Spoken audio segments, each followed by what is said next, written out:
And we are live. Yep. Yes. So we are live, ma'am. So good afternoon, good evening, ma'am. Good evening. So today we are on with Mrs. Adesola Sotande-Peters. I'd love to give a brief introduction about you before we start, though. And I hope some of the people that actually said they wanted to listen to you are actually on yet. So just a brief introduction, ma'am. So Adesola Sotande-Peters is actually the chairperson of We Lead, which is actually a non-profit organization that empowers women. She started her career with BBC, and then she moved to Diageo, and then to Unilever. She's actually leaving. She just left Unilever though as the VP Finance, and she's actually moving to another level. Hopefully, she gets to share that in the coming, probably by January. Because I was telling her before that I was hoping to do my sneaky thing, going on the internet, trying to research and try to find out the new company. So I would announce it here for the first time, but I didn't get the opportunity to. So by January, we should be getting the information on that. So ma'am, just introduce yourself. I just did a run through. I didn't want to go into details, but if it's okay. Okay, thanks. Obina, my name is, like you rightly said, Adesola Sotande-Peters. I'm a finance professional, but before being a finance professional, married with 2 children. So happily married with a wonderful husband and 2 amazing children. And the 3 of them have been my biggest supporter throughout my career. So I'm a finance professional, really driven, career driven, and also God-fearing as well. Started my career in the BBC, as he said, with the finance structure in the BBC, and then moved on to other companies in the UK, and then decided to move back to Nigeria and worked with Diageo for over 10 years, both in the Nigerian market and also the Kenya market and Cameroon market, and then moved on to Unilever. I spent 7 years in Unilever, as Ubina said, transitioned out of my Unilever role, where I left as the Vice President for Finance for West Africa in Unilever. So spent 7 years there, and it's 4 roles in 7 years, which was great for me. And now moving on to something more challenging and probably different from what people would expect. Yes. So in a nutshell, that's a little bit about me, but I'm sure as we go into more questions from Mubina, you'll get to know me a little bit more better. Yeah. Yeah. So the first question, ma'am, will be your background, because your background, how you started life from family as a young woman, probably still in school at the time. How did it start? How did it start? How did you become this? I know you sounded so modest when you were sharing some of the information you were sharing. But how did you start your life as a single woman through school? How did you navigate that process to becoming who you are from when you were a young woman to this level? Okay, so maybe I'll start with maybe my family. So I was born into a family of 8, including my dad and my mom. So my parents and 6 children. I have 4 amazing sisters and a brother. I'm the last born. So I've always had the opportunity of, being able to learn and get tips and avoid making errors that my older siblings had made. I think I've been so blessed and I've benefited a lot from that. And also the family structure is very, very close knitted.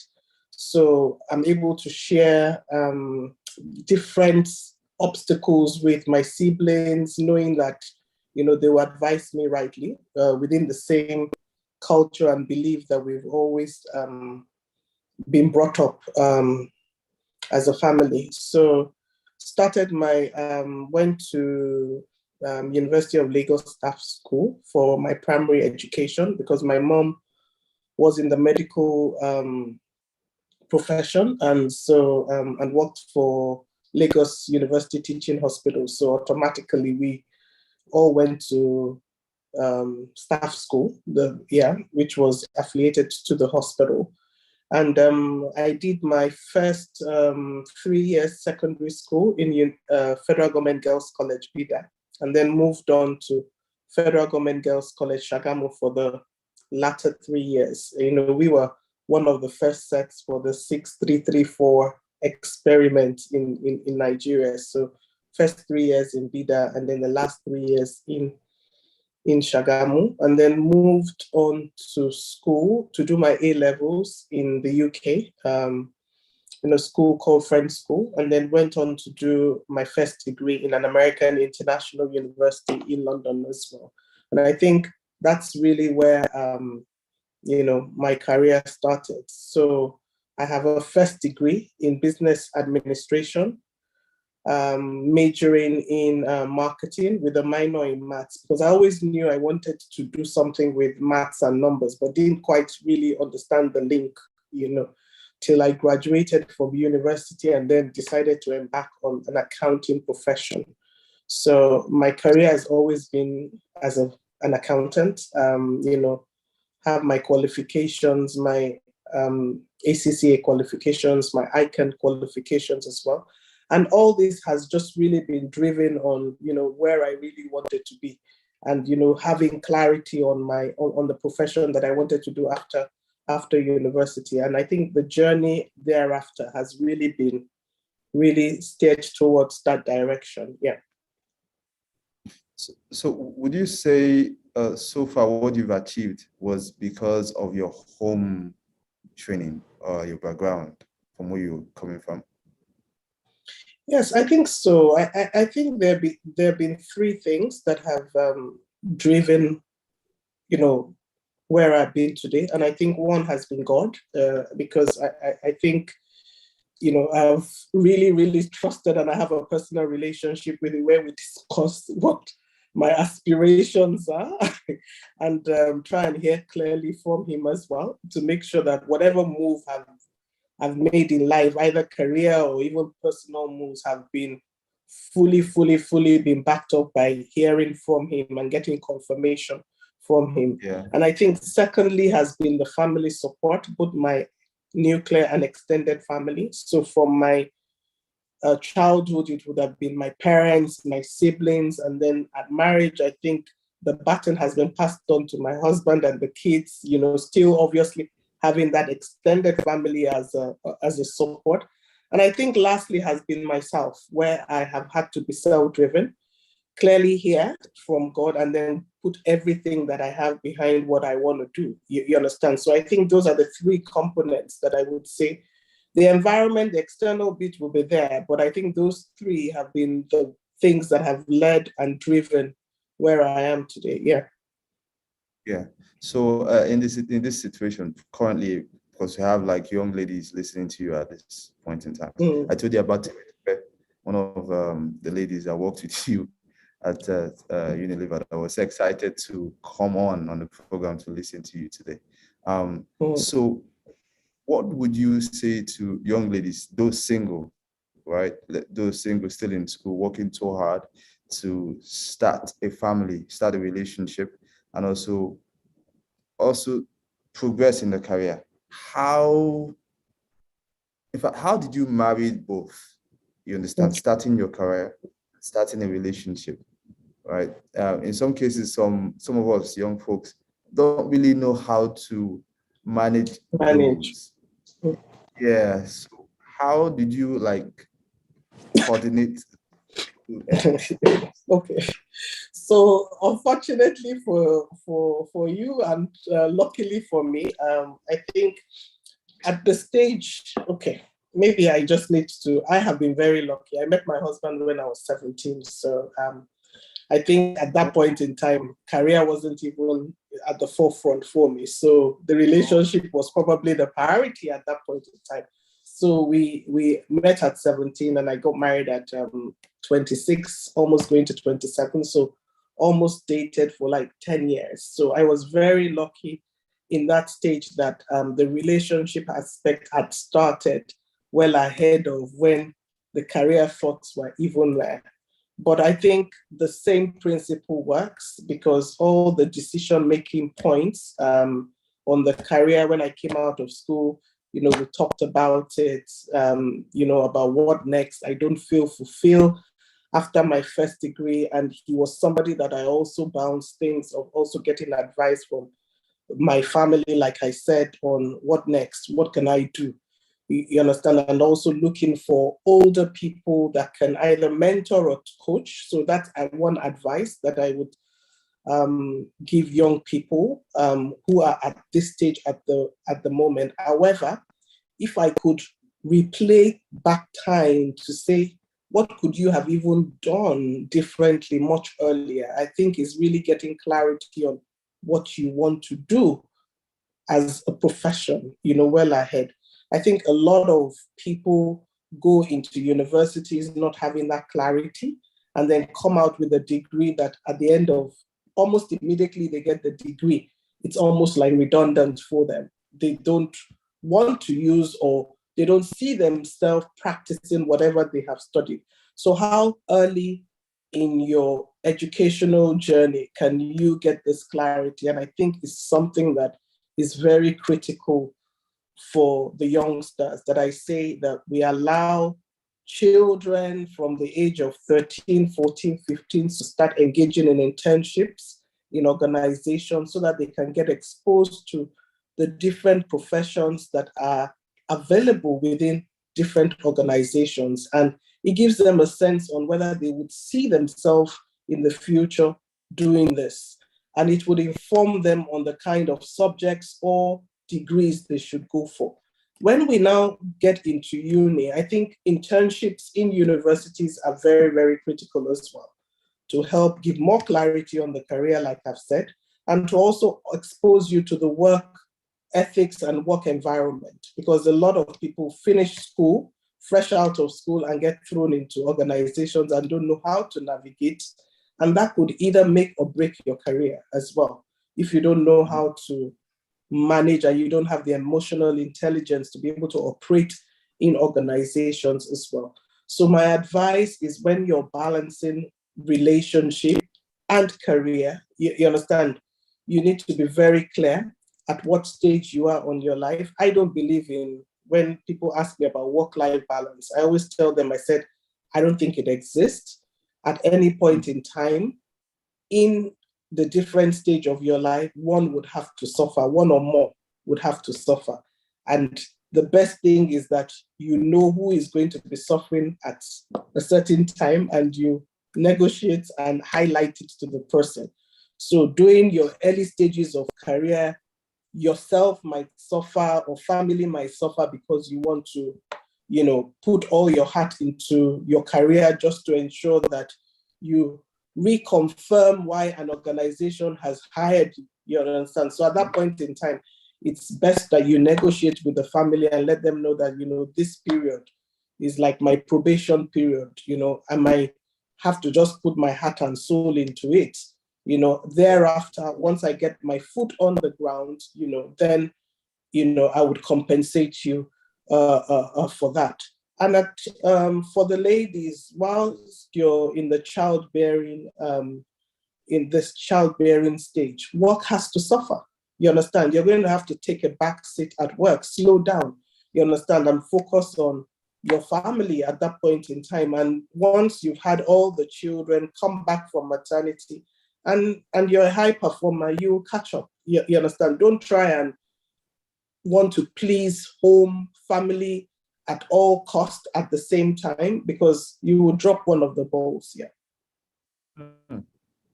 So, but there were cases where you were frustrated in both cases, where like. Oh yes. Oh yeah. So oh yes. Yeah. Oh yes. I think in different stages, I think something has to suffer. You understand? But at my early stage of my career, thought I could juggle myself, my family, and work at the same time. So at some point in time, I would burn out. You understand? Trying to please every other person, and I found out that I was the one suffering, and most times I ended up saying that to please the other people, I suffered. You understand? Without knowing that I was suffering. You understand? So it took a while before I knew that, you know what? I also have to ensure that I have my me time as well, where I put myself first, and then the others can, suffer a little bit. But you can only do that. And I always tell people, if you're a high performer, you understand, and then the organization knows that you're performing at a level where you do over and beyond what is expected of you.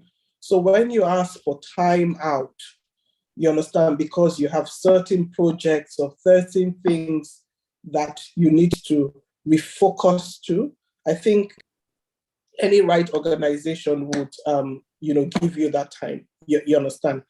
But don't try and not tell the organizations what you're going through and think you can juggle everything.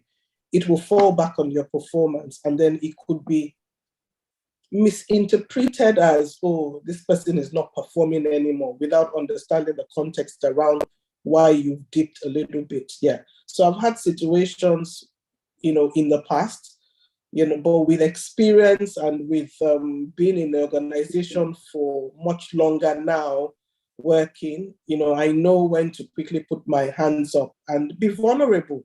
You understand? Sometimes we don't want to be vulnerable. We don't want people to know that you're human and that you also have circumstances where you get overwhelmed. You understand? And I think it's critical that we bring that forward, that, I'm human. I might be the chairman or the MD of an organization, but I'm still human. I have family issues. I have family things I have to deal with. I have personal things I have to deal with. And I have issues in the office as well that you would have to deal with. And I think it's just really being vulnerable and psychologically safe to be able to hear this out to the different key stakeholders, is what I call them. Yeah, that's important. Yeah. So in relation to even family, you are at respect. I mean, every stage in your life, we're respectable stages and stuff, but you're at the top level of your career. And there are not so many women. There are a lot of women in Africa, right, at this level of your career, but not so many, right? Right. And what would you attribute that to? Is it because of what the society demands of them? Or is it because of the fact that they're not driven enough to get there? And the reason why I'm asking this question is because of the organization that you are chairing, right? Why is it that we don't have enough women out there? We have a lot of women MDs. We have a lot of women VPs, which you fall into.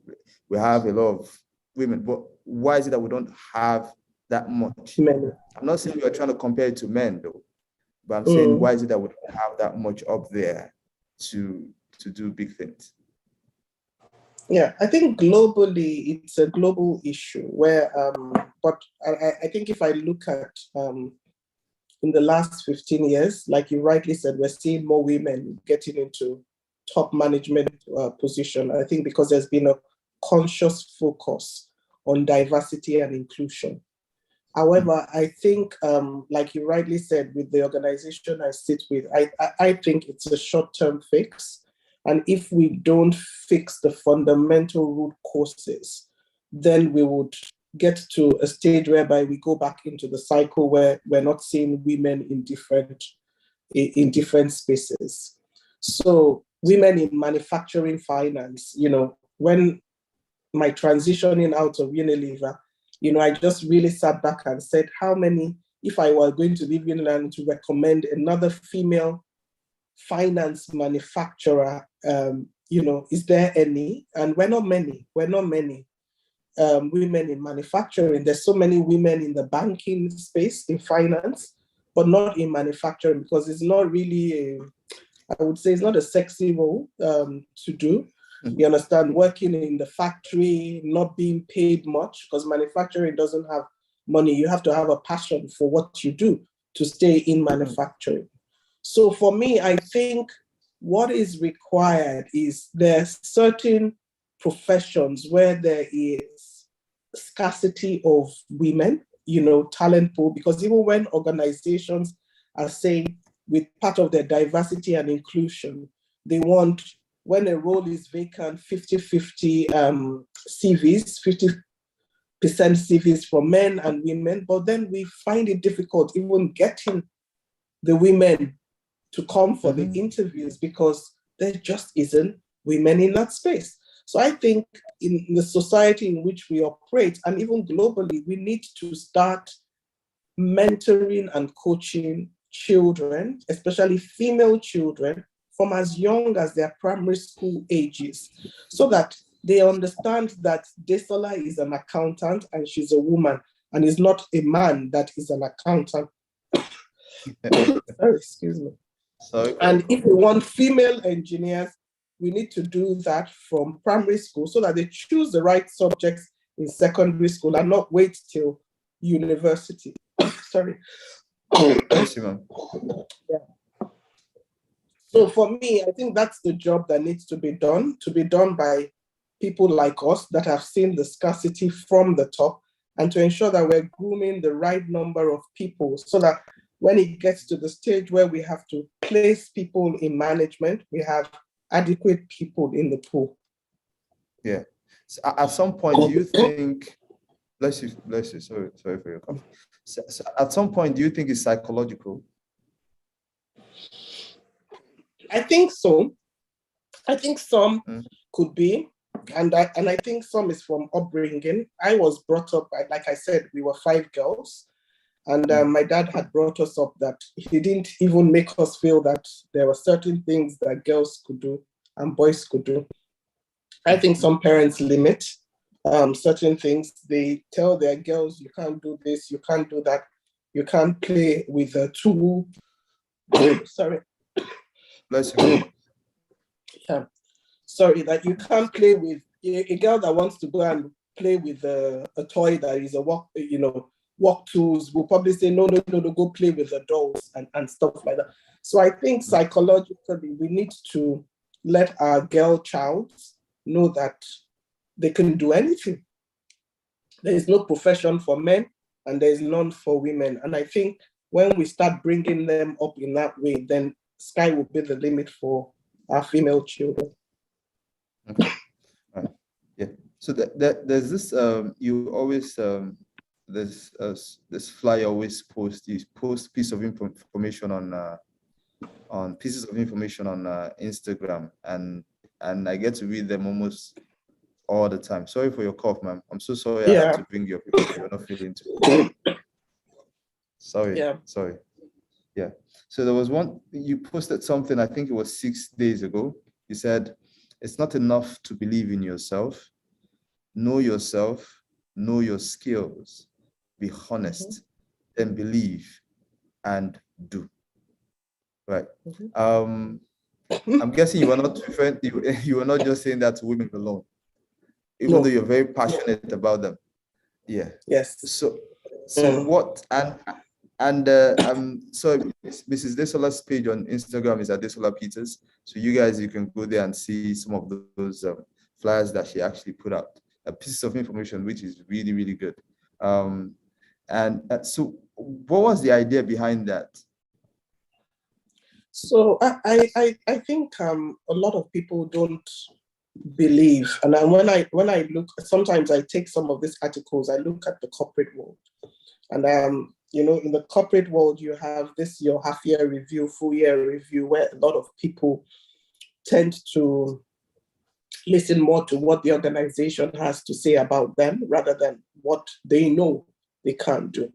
And I mentor quite a lot of people where they start believing what the organization thinks about them rather than what they know or believe about themselves. And that's one of the quotes, just indirectly saying that take your career into your own hands, your skills and your capability. You need to be confident about those things. You need to know what you know and what you can bring to the table. Don't let situations or line managers or organization make you feel you're inadequate. And once you believe in yourself, I know what you're capable of doing, then deliver on those things and showcase it.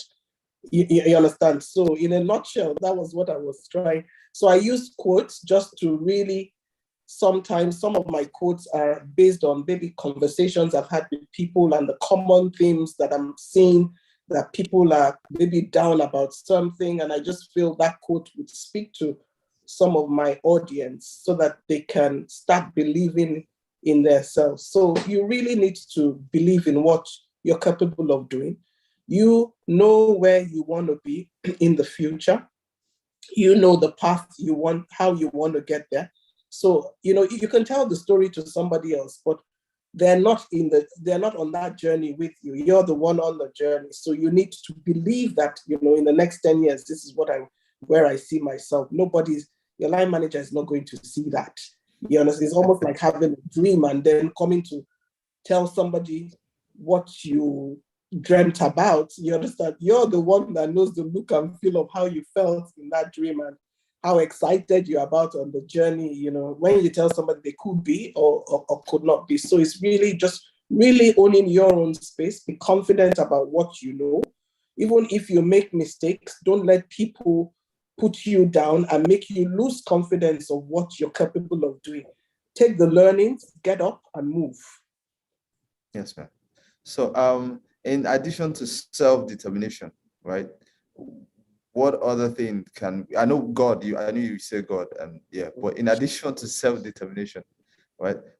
What other things you said mentorship, because I was listening to some of you, I was picking out some of those points. You said something about God, mentorship, self-determination. In addition to that, let's say a young woman or a young man who is in a place, say one of those slums. I'm not saying we've not had successful people come out from slums and all that stuff, but in addition to that, and say someone is in a place where they think nothing can happen, nothing good can come out from this place, because I'm in a place where nothing literally is happening. There's no light, there's no food. I don't even have a place to sleep. I don't have a book to read, right? What can you say to that person? How do you think that person can come off from that point and try to reveal themselves to the world and try to achieve what they dreamt of achieving? How do you think they could navigate that process? I think building a network. I think in the midst of so many things that you've said, there are also people that I've seen that have reached out through LinkedIn. You understand? So if you look at my LinkedIn profile, it's not just for people in the corporate world. You find people that, you can see that they have aspirations, but limited resources to those aspirations. You might not be able to probably directly help or whatever, because sometimes it's not just about giving handouts. You understand? I'm not somebody that just believes in just giving handouts that the person would then be back again in 3-4 weeks again for another set of handouts. It's just really, what can you do to ensure that you sow a seed in that person's, that seed can then germinate into, really a realization of their dreams. So I think they should leverage on platforms like LinkedIn, and then you guys in your generation, you have Instagram, Twitter, Snapchat. There's so many. I don't even know half of the things. So reach out, you understand, look for similar people and then collaborate as well. There has to be some, if you want to start a business, sometimes when people tell me I want to start a business, I'm looking for 10 million. I said, you have the business idea. Have you looked for 3 or 5 other people that have similar things? And then rather than looking for 10 million, it's 2 million you're looking for. It now makes the problem a little bit lesser. You understand? So collaborating. I know it's difficult just getting people and wanting to go into business with people without having your fingers burned. But there's just so many things that I think you guys have the right network to be able to look for similar-minded people that can support either a venture or bring an initiative to life, you understand, whilst collaborating. So for those individuals, I think reach out to people, be bold. Sometimes I even, at my own level, when I go to people for issues and they tell me, oh, reach out to this person, I'm like, how can I, who does the person doesn't even know me and stuff like that. And I think that's a lot of hesitant. There are a lot of people that they'll just not even read. And I found that I even send maybe like a LinkedIn request, they accept. And then I found amazing relationships happening with all these people that I thought were untouchable or I could never go near. And then you just find out that they're also human. They are also there lonely at the top, waiting for somebody like us to reach out to them so that they can also bounce ideas and also learn, because as much as you think that I'm down there, I don't have light, there might be an idea that you have that is beneficial to somebody that has the resource that you don't have. So until you get into that space, you'll never know. So okay. Sorry. Even though this is a joke, actually. So you said something that even at this level in your life, you still try to. You said people like us. So I was gonna say, bless you, ma. I'm so sorry that I brought you out here. I'll try to. No, not a problem. Not a problem. Yeah. Yeah. So you said even people like us trying to reach out, like people out there, you'd be like, so I was saying that you still think like that yes. We all think like that. I think we all think like that, and that's why I always tell people that, don't ever look at somebody and say they've at a high level, because there's another level higher than the high. You understand? So, and life keeps going on like that. Yeah, and don't limit yourself to a certain level, because there's always somebody that is well ahead of you, more experienced than you, that you can learn from. Yeah. Yeah. So that even when you said something about business, so do you want to, you understand, share some ideas in relation to the business outside your career? Because it's something most of us actually discuss. You've had a very successful career, as much as we understand, right? But in relation to business, something that you do outside your hobbies, like trying to inspire us through some of the pieces that you put out, trying to also empower women and stuff like that. Is there any business that you're doing by the side, and how did you come up with that idea? How did you start it? How did you implement it? And how's it going at the moment? Okay, so I'm not a businesswoman. So when I initially moved back from the UK, and I think when I was in Guinness, I tried, because I have a diploma in floristry. So I tried to do, flower arrangements, Valentine and stuff like that business. But unfortunately, I do not know how to chase people that are owing me. So I lost a lot of money. So you see, I might be successful in the business, in the corporate world, but as business, I'm a total failure in business. And I quickly put my hand up. I had people that were owing me. Even when people tell me, go and ask them for your money, I'm like, this person is, a wealthy person. Why should I be chasing them for 30K, and stuff like that? And I quickly just understood that the Nigerian thing, if you don't come and ask for your money, then they've written it as that it was a gift. So I quickly just decided that I'm definitely not for business. I'm a 9 to 5 person. Even the mentoring that I started, you understand, a lot of people say, oh, charge for the mentoring that you do and things like that. But I found it very difficult to do that.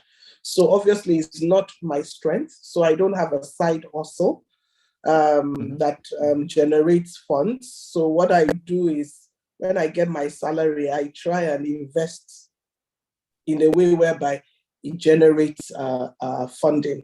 So I have an article on my website where it gives ideas and tips of things that you can do on investments, the different kind of investments in property, land, stocks, mutual funds, and things like that. So I think that will be what I would say will probably be my side hustle. You understand, to make sure that I have an investment that allows me be liquid in the future, rather than having a business that generates fund. But who knows? Maybe at retirement, when I know that I have no other option than to generate funds, maybe I would reach out to some of the business experts in my network to help me on how do I get better in running a successful business. Yeah, but at the moment I don't. My 100% is to the organization that I work for at the moment. Yeah. Yeah. Before I go into my next question, I want to ask, do you still take people for mentorship, mentees and all? If you do, Yeah, how do they get through to you? So I do, and but I open it up because mentoring, what I ask people, a lot of people just say, oh, you put one or two quotes out there and they said, oh, they want Adesola to mentor you. But what I always tell people, there are a lot of people that go into mentoring relationships without really fundamentally understanding what the whole process is. So I would tell there you could have a mentor, and I would explain on this call today. So there's a mentor, there's a coach, and there's a sponsor. A lot of people mix that up and then reach out to you for mentorship, whereas what they actually need is a coach. So you understand, or they reach out to you for mentorship, but what they actually need is sponsorship. You understand? So when you're in an organization with people, so at my own level, I would probably be more of a sponsor to people within my organization, within my function, so that I can sponsor them for opportunities within the organization. For a coach is a short-term relationship that you have with somebody. And how you get a coach is somebody that is good at doing something that you're struggling with from a developmental point of view. So if you're struggling with public speaking, you might want a coach that is very good at public speaking. And it could be like a 2, 3, 4 months process, you understand, that you go through with that person. Mentorship is somebody that knows you very well, you understand, and you have to, if you're just meeting the person for the first time and you just like how the person operates and you see yourself in that person's shoes in the future, then you can reach out to the person for mentorship. However, the person has to first know you very well to be able to mentor you properly. You understand? And that's why a lot of mentorship relationships start off and then they fall out of place, because at the end of the time, the mentor does not know the mentee enough to be able to advise them rightly. You understand? So I think it has to be somebody, and I always tell people, I would rather that you seek somebody that knows you, that has history about you, that can tell you whether you've overreacted or how you could have done differently based on their knowledge of you as a person. So for mentors, yeah, I have.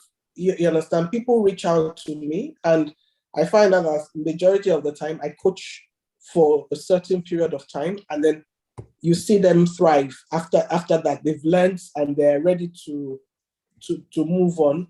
When they get to a different higher level, they might then need another coaching session for something. So yes, I'm available for that as well. Yeah. Okay. Before somebody asked the question, Yusuf Ademola, by the way, he was one of the IT guys back at Diageo that worked on your computer. So he asked the question. But you've answered this question somehow, but I asked his question just to give him the benefit of that. But before I asked his question, I wanted to ask, how would people reach out to you? Because I'm trying not to make them flood you, and yeah. So on LinkedIn, I think through LinkedIn, or my Instagram. So my Instagram, and then on my website as well, there are articles that I've also put there. So there are materials there that I feel people can read through, because sometimes all what people just need is reading certain personal stories as well. But I think LinkedIn is probably the best, and professionally probably the best platform. Yeah. Okay, I would put it out on each of those platforms that I've actually, because we're displaying this on YouTube and Facebook and on LinkedIn. So I'll put some information about your LinkedIn information. If I can get a hold of your website, I can get it. I think it's on your IG handle there. Yes, so I'll send it to you as well. Okay, man. So it's www.hereadesolaout.com. Yeah. Okay, all right. I'll put it out on those various places. So let me ask. Okay, let me just ask Demola's question. He said, kindly ask Madam to give advice on how to go about in seeking the right mentor. You've answered that question, but I mean, just to yeah. I think it's just somebody that you admire, because when a lot of people ask me to mentor them, I always ask them, so what gift or capability do I have that you're missing, that you want me to help you with? And if they go blank, then I think sometimes people just like you and say, oh, I want to be your mentor, or they feel maybe your position would help them get to. And that's why I said that is a sponsor. You understand? So sometimes if people can't come back and tell you that, oh, maybe your boldness, your ability to be able to speak your mind out, I've experienced you in meetings and I know you say it as it is without leaving people, sore or that, then you know exactly what you're tackling with that person. You understand? So I think before you go and just get a mentor, don't just go for somebody that you think you like, or you understand. You have to be very specific on what does that person have that if I have, it will make me a better person and get me closer to where I want to get to. Yeah. Yeah. Yeah. And that leads me to where you were. You said something about being vulnerable, and you were quite a bit of that today when you were very sincere when you said, business is not for me. I hands off and stuff like that. I focus on my 9 to 5 and trying to do better for the business. So I'm relating it now to my age group and lesson, right? Where we tend to follow trends. When we see people doing these things, we tend to follow through because we see them flashing things on social media, saying, "Oh, I have a business, I'm doing this, I'm doing that." And you also said that in one of your quotes where you said, "No, believe in yourself," and stuff like that. What would you say to people? Even older people still do that up to today. If I'm trying to be said, yeah. So what would you say to people like that, not trying to focus on themselves, like you were sincere today, right? Yeah. What would you say to people to be sincere with themselves, trying to do things from their own point of view and not from the world's point of view? What would you say to them? So I'm laughing because it's something that I was brought up never to. There's a Yoruba saying. Apologies for those that are not Yoruba. That "Mafagoala go shishe," is something that from a childhood, your parents tell you that, or grandparents or people around you. And it's don't use somebody else's time to work, you understand? Or so, or don't say because somebody is driving a G-Wagon, you want to drive, my mates, or some people in the corporate world will say, oh, myself and this person started on the same day. This one is already a director and I'm not a director. So those are the kind of things I think we need to stop doing. I use a typical example that I always use for people on that. I said my son was probably the only child. He's going to be 20 next week. He was probably the only child that never had a Game Boy when the Game Boy was everywhere. Because when he came to ask me for a Game Boy, it was because of a friend, Laolu. I will never forget when he says, Mommy, I want a Game Boy because Laolu has one. And I said, you're not getting it because you haven't given me a tangible reason why you needed a Game Boy. So my children have grown up to come to myself and my husband to say, we want this because this is what is going to do to me personally, or the value is going to add to me, not because somebody else has it. And I think it's something that we all must induct in, ourselves and our children. And I think you just really need to know yourself and be honest with yourself, because your mates are going into this business. You need to understand what the business is. Do you have the capability to be able to perform in that business? Do you have the knowledge? Do you have the skills? Do you have the resources? And I think you need to be really open and honest with yourself. And it's the same thing with career choices. When some people would put down that in the next 2 to 3 years, I want to be a CFO. And then you ask them, do you have this experience? Do you have that experience? No.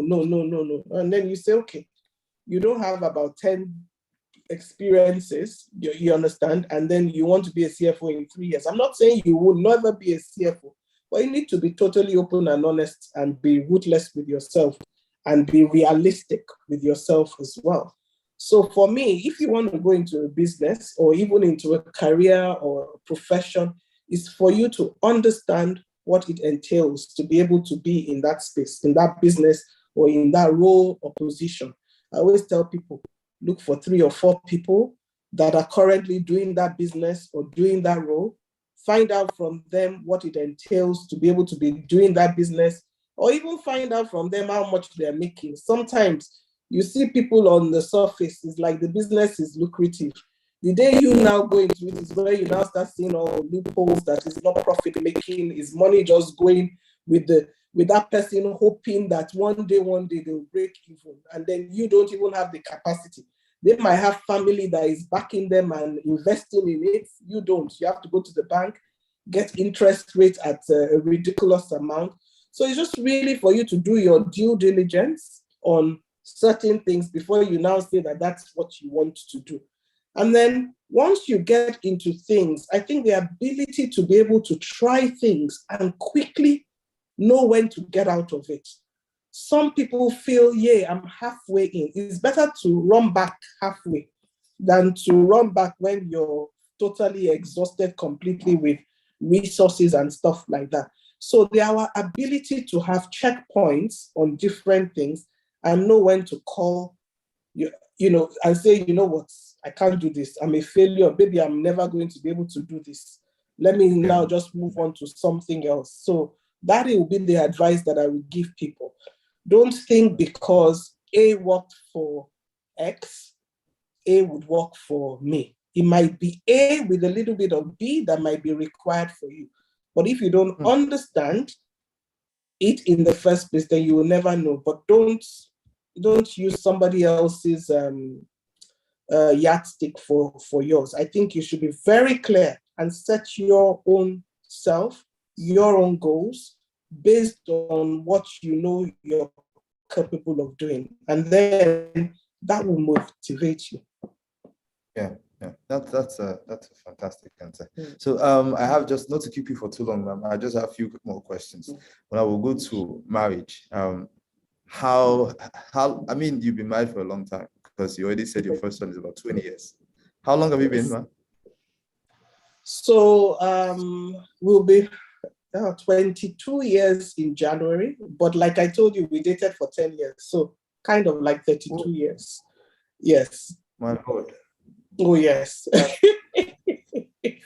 so yes. That's a long one. So it's a long one. I can't even imagine it. So how has it been? What is the recipe for a good marriage? I think for the so I will talk for the women first, because I don't think the recipe for the men, I'll wait till you have a male speaker. But I'll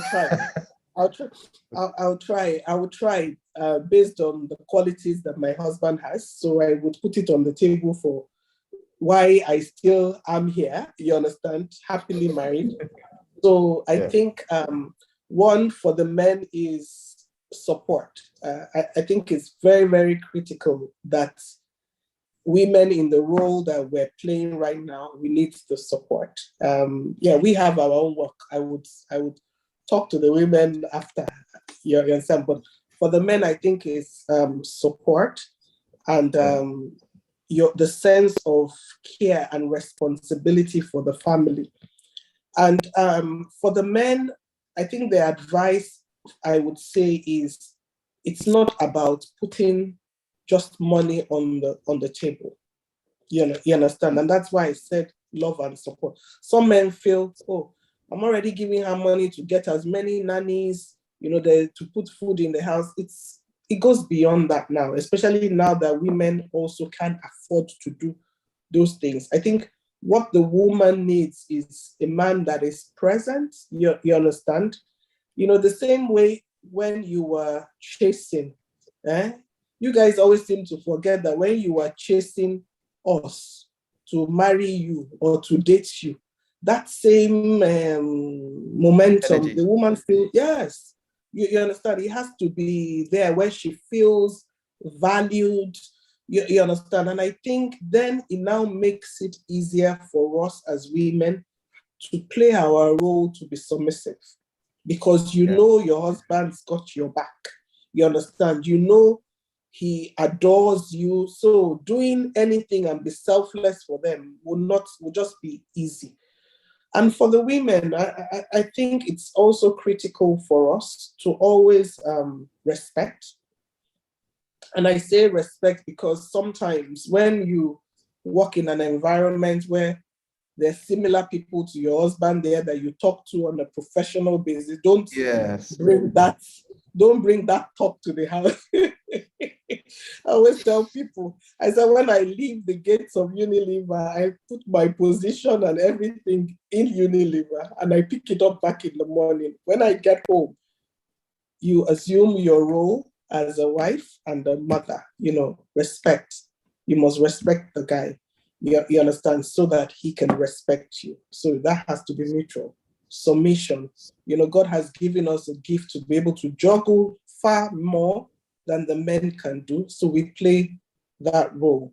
You understand? And give your husband the sense of, pride. You understand his place on the table. And I think you have to just completely separate work from home. You understand? Don't bring your position, your this, your that. You understand? You can bring issues to your husband for advice. My husband knows everything that happens in my space. And he's very open and honest with me where he feels I've gone out of scope. He will tell me that I know you. You shouldn't have said that. Maybe you should have handled it, because he knows me inside out. So he's able to advise me that maybe you shouldn't have said that. Maybe you should have waited a bit. So, that kind of thing. So it has to be in partnership. And then for the children aspect, both of you have to have an aligned view with the children. So the father can't be going north and the mother south. Then it just really destabilizes the children. So you have to learn to compromise. And I say compromise is that for me, if my husband tells my kids no, even if I feel he could have said yes, The fact that he said no, I have to stick by that no. When you now get into the room together, the two of you now say, I'm not aligned. Why didn't you just allow them? But, in front of the children, it has to be one voice from both parents, because these children know how to manipulate. When mommy is here, daddy, they will take advantage. They're very smart, smarter than us, when we were growing up. So, and I think your family has to always feel you put them first. And I think that is something that is very critical for both ends. So for the men, your family have to feel that they're your number one priority. And for even the woman, your family have to feel that they're your number one priority. And that's, that's very, very critical. Yeah. Yeah. So in line, because you pointed some things, even though I'm trying to, there were some things you pointed out. So where you said you would drop your work at work, when you come back home, you assume the role of the wife. Has there been in certain cases where you forgot the fact that, you were the boss in the office, right? And you brought it home. You brought that fact that you forgot that you brought it home, where they loggerheads, in the sense that, I am this person, then I come back home and I want to showcase that, and they were loggerheads. How do you manage such situations? So I've never been in that situation, because I've never allowed my positions to get into, it's just a job. You understand? And it's a job to be performed in a certain place. I'm also very clear. And all this, I will tell you that I've learned from my 4 sisters, my older sisters. You understand? Yeah. So I went into marriage well prepared, with mentors, coaches, and sponsors, my sisters. So I kind of benefited knowing the threat to, just really what to do and what not to do. You understand? So there were certain things that I just knew. And then for me, because every position that I have gotten, my family has always been part of that journey. So by the time I get to that position, it's nothing for me to feel is an advantage over anybody. You understand? It's just a job, because at home, I'm Adesola. You understand? I'm mommy to my kids. I'm not the CFO for Unilever or the vice president. No, it's me. You understand? My normal self in the house. They've seen me. In fact, if I try to do that, my kids will about to tell me, who do you think? So for me, it's never been a situation where my position has been any issue. I think where there has been conflict will be when I had to move countries, embark on, and they weren't issues. They weren't issues, but they were just obstacles and challenges that I felt were critical for me to be able to get alignment with my husband. Because at the stage when I was moving to Kenya, from Diageo, my daughter was 1.5, my son was 5. And my husband and I, when I joined, left the UK to come to Nigeria, my husband and I came to Nigeria. He stayed ahead in the UK because we felt, let one person go first and then the other person will join. Let's settle, rather than us both leaving our jobs in the UK and then coming on ground zero into Nigeria. So it was an agreement that you go first with the kids because of childcare issues and stuff like that. So when I got to Guinness, I had a split family situation. Then my father passed on, and it took a toll on me. And my father, while I was in Guinness, and my husband knew that he had to step into his shoes. So he actually decided that he would relocate at that point in time. And then 9 months after that was when the opportunity in Kenya came. And then, it took me a while to break the news to him, just when he's given up everything in the UK to come and sit with us in Lagos. Then I'm saying that I'm off to Kenya with his 2 children. I think the issue were around the external, and that's an advice that I would also give people, that, at some point in time, you block the external. You should know who your inner caucus people are. And in my own case, is my extended and nuclear family. Outside of that, I don't, I take whatever people say with a pinch of salt. I can use it to really have it, but not, the people that know me are the people in my inner caucus, so they will advise me rightly. So the people on the external, you're going to leave your husband and go away with 2 children. Yeah, aren't you putting your career before your family? So at that point in time, you will be hesitant, that you don't want people to feel you're putting your career ahead of your family. But I think the reassurance from my husband to say, you're career driven, and that's why it's good to marry somebody that knows you, that knows that Adesola is career driven. She's not doing that career driven thing to spite the family or to have one edge against the one, but it's just who she is. You understand? So he fully supported me, and for every 3 weeks, whilst I was in Kenya, he flew down to see myself and the children. So he was really, really committed to that.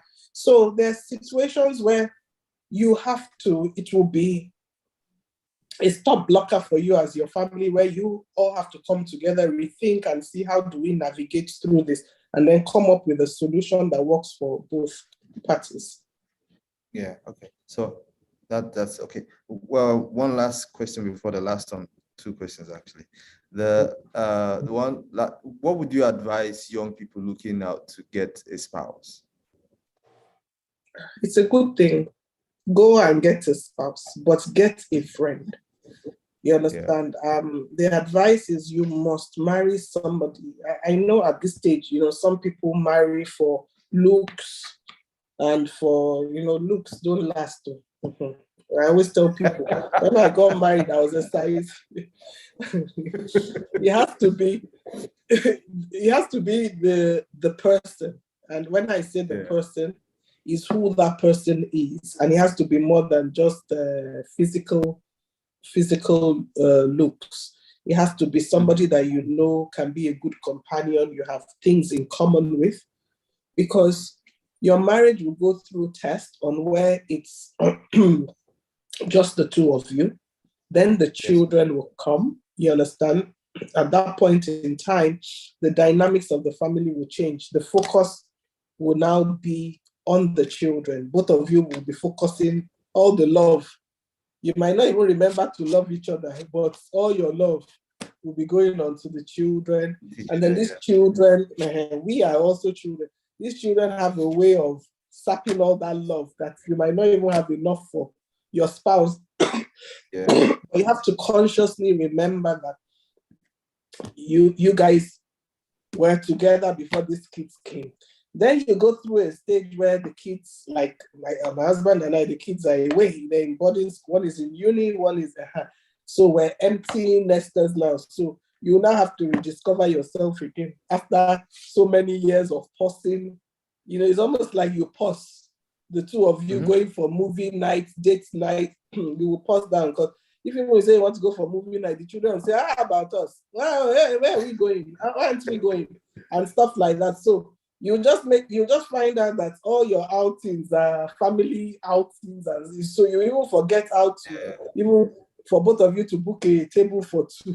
You understand? You'll be weird for you when you're booking table for you. You're thinking, aren't we doing something wrong? Do you understand? Or if even you go on a trip without the kids are, you people are traveling without us, making you feel guilty. So you really need somebody that would understand those phases and fall in and out of the different phases where you would need each other. You understand? And then somebody that it's just beyond your infatuation. It's somebody that you can be vulnerable with, knows you inside out, knows everything, all your secrets, and able to advise you appropriately. So I think, but marriage is a fantastic thing. I would advise everybody but it's an institution. You understand? So it's not child's play. It requires a lot of intelligence, emotional intelligence, psychological, and, all kinds of things. You need to, be very well grounded to be able to see it through. You understand? Respect, compromise, love unconditionally. You understand? I have an article on my website on marriage, and I advise those young people to go read it, because it's an institution. You learn every day. I'm still learning. I'm not perfect. Yeah. Yes, ma'am. So the final question, since I wasn't gonna leave you or let you go without asking you this question, since you're a financial expert, what is the best financial advice you would you give to both the young and the old, people that are not financially literate? What is the best financial advice you could give to us? I think it's to have a saving culture, and it's critical. I think about 2.5 months ago, I started this, the movie on Netflix that I advise people to watch, The Smart Money Woman. I think I made my daughter read the book when it came out about 3-4 years ago. She's 15, so she read it at the age of about 12 or 11. I made her read it. That you need to be consciously ensuring that you have a savings culture. A lot of us would say, I'm earning just very little. How will I save from it? Mm-hmm. You have to start from, if even you haven't gotten it right, when you start having children, make sure that you make them start when somebody gives them money, they save. You understand? Yes. When they start earning a third, I always tell people a third. And I say that because you must have some emergency money. You'll find out that when you start having a family, things will come up. You have to buy a car, buy a house, buy this. If you don't start saving from the little you have. And I always tell people, it is how you show God that you spend little that will give him the confidence on whether he can trust you with big money. Yeah. So if you have 1,000 naira, if you can't even save 200 naira from it, if you have 10 billion naira, that means you won't be able to save 20 million from it. Do you understand? So you must deliberately have accounts. And I always tell people, it's either you have accounts or you devise a way whereby that money is not accessible to you. Mm-hmm. Before I started putting money into assets and stuff like that, I used one of my sisters. I open an account, the card, the checkbook, and everything I give to her. And then you do like a direct debit into that account. So you don't ever give. So it's almost like you have to go and write proposals with her to get that money. In fact, sometimes I get really upset. Anything my money, I need the money. So it helped me to start saving. And then as you earn more, when people get promoted at work or get bonus, they now start going to go and start acquiring unnecessary wants. And you must have needs and you must have wants. Needs are the things that you need. And if you tell anybody, they know that it's, so you need food, you need shelter, you need clothing. Wants are nice to have. DSTV, rather than having the bouquet that is maybe 3,000 naira, you can do the 15,000 naira one. Whereas you find out that you're not the one watching it. It's either your cook or your house girl that you are paying the 15. So cut down on that. You understand? Yeah. So then the ladies, actually, me, I don't do. You understand? I don't do. There'll be some ladies that everybody in the office that is doing something, even if they have the color, they will buy it again. So you need to start looking at your expenses and seeing where you can cut down from the wants. And the wants are the nice to have, the things that if you don't acquire, you're not going to die. Save that money and make sure you're putting it in something that it appreciates so that you can generate funding from it. But that saving culture is very critical. when you get promoted, you can even put yourself under pressure. And I've done it in so many instances that every time I get promoted, I assume I'm still on the old salary. The difference between my old and new salary goes straight into savings. And it's come in handy for emergency things that would definitely happen, in the future. So I think really, really encouraging yourself and holding yourself accountable to putting a proportion of your earnings into a pot that you don't touch. Try and forget about it for the rainy day. Thank you so much, ma. Thank you so much. I wanted to, no, I will stop here though, because it's actually over an hour. So I really do appreciate your time out of your busy schedule for you to come on. Yeah, even though it was hard to get you, ma. It was really hard, but it was. But thank you so much for even coming on, to even agreeing to come on and share some of your experiences in life, in your career, in family, and everything. I really do appreciate it. I learned a lot about creating a good network, mentorship, believing in God, and making sure that I have a good savings culture so that I would save for a rainy day. Thank you so much, ma'am. Thank you so much. I would send you the link to the video so that you can have time to watch it on your own too. Okay, then. Yeah. Thank you so much, ma'am. Thank you. Thanks. Bye-bye. Bye. Yeah.